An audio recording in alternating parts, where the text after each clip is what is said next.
Hi everyone, and welcome to week 1 of English 101 Online. This video is just going to walk you through really the concepts behind our course and the details you'll need for your assignments in week 1, particularly for Essay 1. So let's go ahead and get started.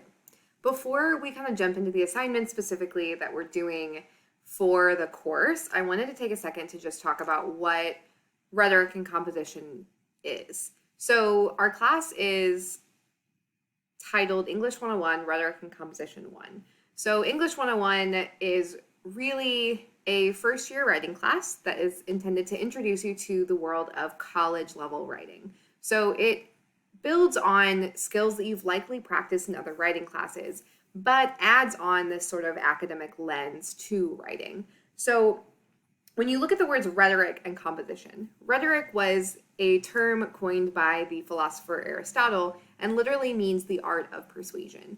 So rhetoric is all about having a message, having an audience, a reason why you are talking to this audience, and then making sure that you, in a way, manipulate your language to be the most effective. So rhetoric is all about understanding who you are talking to, what you're saying, why you're saying it, and how you can make it most effective. And then composition is probably what we most think of when we think of writing or a English class. Composition is about the actual, I like to think of this as like a composition, like a piece of music. A composer puts music together, and you as a writer put an essay together.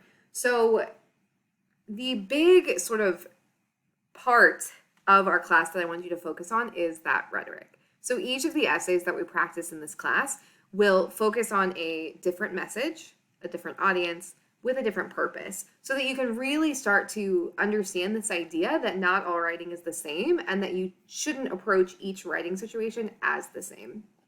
So having said that, throughout each essay in our class, we're going to follow what's called the writing process. So this is a way of thinking about writing that's not linear. We think of it more as kind of a cycle or possibly all over the place. The idea is that it's not a straight line, that you don't simply go from an idea to a published, finished essay in linear steps. Sometimes you go through all of these steps twice in the process of an essay, but in general, you do have a starting and an end point. You start with the assignment and end with a final product, but the amount of time you spend on each step and the order in which you do them really depends on you. I like to advise my students to decide what works best for you. So if you're one of those people that can kind of jot down just a couple quick ideas and then start to write a paper, great, sounds good. But like probably the rest of us, if you often find yourself sitting in front of a blank Word document with a cursor clicking at you, trying to figure out what the heck you're going to write, maybe you need to spend a little bit more time pre-writing.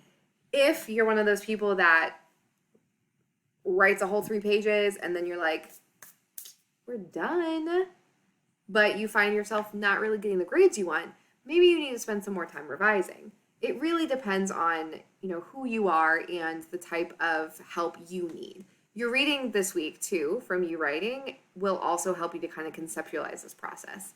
But my best piece of advice is to do at least some type of pre-writing. And that's what we're going to focus on in some of the course reflections, particularly in week 1.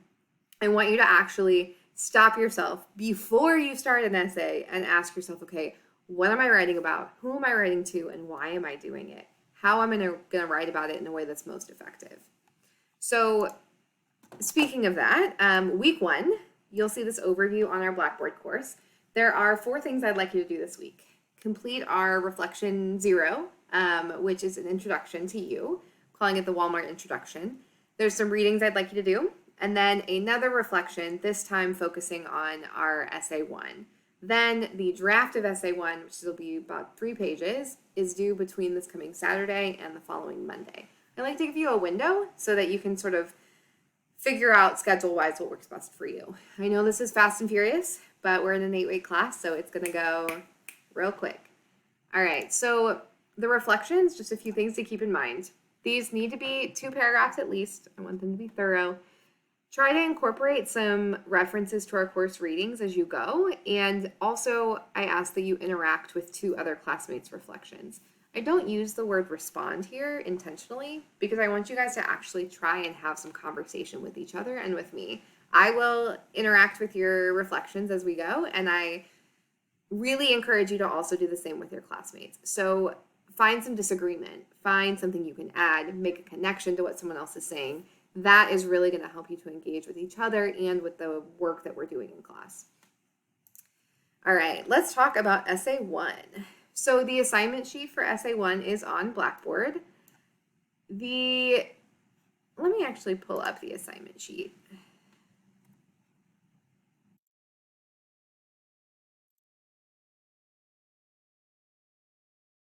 All right, so I'm going to go to Essays and then Essay 1. Underneath the Week 1 overview, you'll see that introduction, the reflection introduction I talked about, the readings, and then this is the memoir assignment sheet. So when you open up the assignment sheet, what you'll see is a basic description. So we are envisioning that Memoir magazine is accepting submissions of creative nonfiction with the theme of change. So we're going to write a essay-length memoir, about 3 pages, that tells the story of how you changed as the result of an experience, positive or negative, big or small. You can also click here where it says Memoir magazine. This is an actual magazine, and you can read these examples here if you'd like some inspiration. I definitely encourage that. So the idea is that you can discuss something that you're interested in, how you got started with a hobby, how you chose a new career, left a job, decided to move somewhere new. Anything that sort of changed in your life, I want you to focus on one of those experiences and then discuss how it changed you. So there are some things to keep in mind here. This is the only essay where I encourage you to use first person and to speak about this experience from your perspective. I want you to focus on that change. Most importantly, I want you to have a thesis, which I'll talk about in a little bit in this video. So think about how this experience has changed you. And then there's also how I'm going to kind of assess this essay, which we'll talk about more in week 2. So what I might do in thinking about this assignment, I'm going to probably make a list of experiences that I feel like have been pivotal for my life. I recently got married. That could be a good one. I moved to Japan when I was 25. I moved back home. I got in a major car accident when I was 26. I have had some pretty big experiences in my life. So I might start with which one of these experiences really stick out to me and which do I think would make a good story for other people. Consider who your audience is. If I chose, for example, the accident I had when I was 26, am I writing to people who also know what it's like to experience a life-changing traumatic event? Or am I writing to someone who's never experienced that before? That might change how I'm going to approach it. But for this week, I want you to really just think about the experience and then how it's changed you. And our reflection this week will help you think through that. So one of the main things this essay asks you to do is to come up with a thesis. You've probably heard of a thesis statement before, but if you haven't, this is usually a statement, a sentence, a couple sentences that essentially tells me as your reader, your topic and the so what. Why do I care? This is typically at the end of your introduction, but not always. The reason a thesis is so important is because it's kind of what guides the rest of your essay. If you don't have a clear purpose from the beginning, by the time you finish writing, you've not really gone anywhere. So when you think about a thesis statement, one piece of advice I really like is to start with a question. For example here, why is the Mississippi River so important in Mark Twain's Huckleberry Finn? For you guys, your question might be, what is an experience that has changed my life significantly? Your thesis then is going to answer that question. So here, the river symbolizes both division and progress as it separates our characters and country while still providing the best chance for Huck to get where he's going. So for me, what's an experience that's changed my life significantly? Well, when I was 26, I was in a major car accident that broke my neck, and it really showed me a lot about, I don't know, who I was at the time. As you can tell, it's not really easy to write a thesis, right? But what you want to do is kind of just start thinking about what direction am I heading in. And this will be the focus of our reading, or of our reflection one. So a couple examples here. I didn't understand the importance of community before I moved to Japan. Think about that kind of essay. And then the second one, the car accident taught me not only how resilient I am, but also how fragile. I now have a newfound understanding of my own mortality. These are two very different essays. One of them probably a little darker, but maybe I don't want to go there.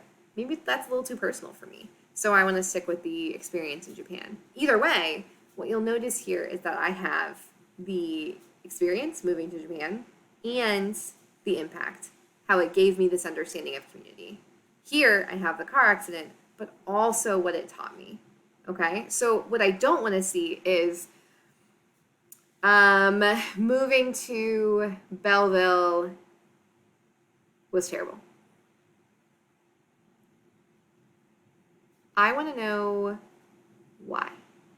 So please make sure that your thesis is telling me why.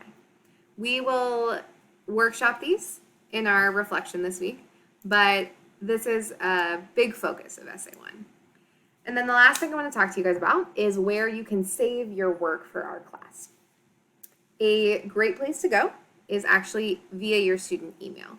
So I'm going to pull up my email account here. I am also actually have taken classes at SWIC, which is always a good thing. But when I log into my Office account, it pulls up this screen. So if you don't have any files in your OneDrive, it'll probably be blank. But you'll notice all of these apps over here. Outlook is your student email. So if I click there, this opens up my inbox. If I go a little further down, there is also Word Online. This is a wonderful, fabulous, awesome place to work on essays. Because if I open up a new document, very similar to Google Drive if you've used that, and I want to start working on, say, an essay here. I'm going to give it a title. I can start typing here. But what is great about it is when I close this document and refresh my